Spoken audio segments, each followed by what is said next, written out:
Chapter 2. A compassionate gesture. In today's modern world, where the hustle and bustle of life often made people indifferent to the struggles of others, there lived a man named Roger Thompson. He was a beacon of kindness in a world that sometimes seemed to have forgotten the value of humanity.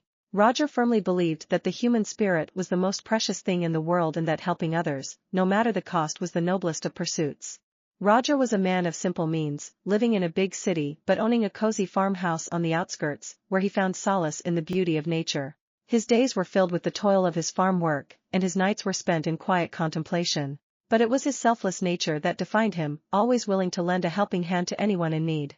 One winter night, as Roger was making his way back to the city from his farmhouse, the cold wind howled around him, and the snow-covered landscape glistened in the moonlight. The city's bright lights were a stark contrast to the serene countryside he had left behind. But it was a sight on the road that would change the course of his evening. As he navigated the winding road back to the city, he noticed a small family huddled beside their stranded car.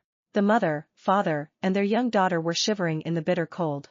Roger couldn't help but pull over, his compassionate heart urging him to intervene. Approaching the family, he introduced himself with a warm smile. "I'm Roger. It seems you've run into some trouble here. Can I assist in any way?"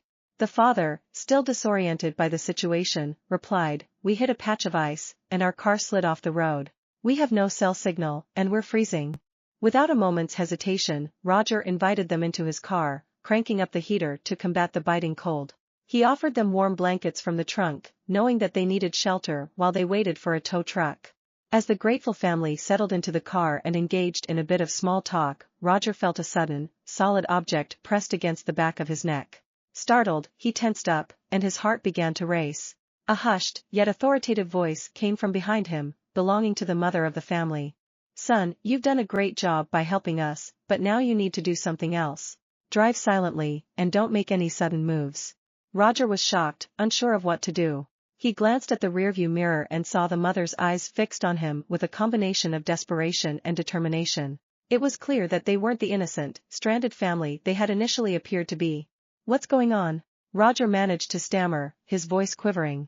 The father turned to him and spoke, "We're not who you think we are, and we need your help with something urgent. Don't involve the authorities, and don't panic. Just do as we say." Roger couldn't believe what was happening. He found himself in a surreal situation, taken aback by the unexpected turn of events. He nodded in agreement, realizing that he had no choice but to obey their orders. As he continued to drive through the cold, silent night, his mind raced with questions. Who were these people, and what had they gotten themselves into? Roger's innate kindness and his belief in the goodness of humanity had led him into an entirely unexpected and possibly dangerous situation. The mother's voice interrupted his thoughts. "We appreciate your cooperation, Roger. We didn't intend for this to happen, but you're the only one who can help us now." With each passing mile, Roger's curiosity and anxiety grew. He couldn't help but wonder about the true nature of the family he had encountered. Little did he know that this chance meeting on a snowy winter night would lead him on an unforeseen journey that would challenge his unwavering belief in the goodness of humanity